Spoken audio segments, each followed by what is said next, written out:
dengan spirulina.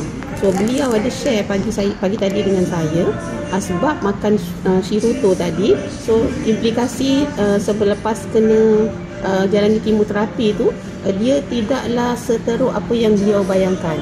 So dia happy sahaja, dia boleh buat macam biasalah, maknanya dia tak letih sangat, hanya pening-pening sedikit saja. So marilah kita sama-sama doakan ya di pagi Jumaat ni supaya beliau jadi sakit apa Kak?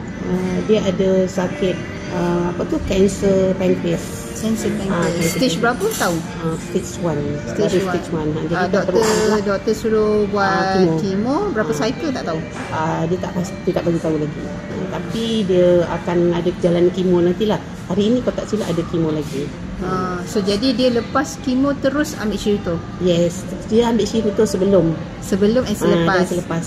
And then spirulina berapa sachet? Dia ambil 5 biji saja. Okay, sebelum selepas juga. Sebelum tak ada, dia selepas saja sebab spirulina ni kita baru sedia sekali. Oh, okey. So Shirutto tu dia akan ambil dia sebelum berapa? Sebelum dia ambil 2, selepas dia ambil 2. So jadi selera makan semua ada?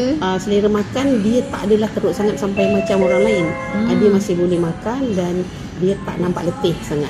Dia boleh bangun berjalan. Alhamdulillah. So sama-sama kita doakan ya supaya dia mampu menjalani kemo yang akan datang dan segera sembuh. Okay. Terima kasih. Bye.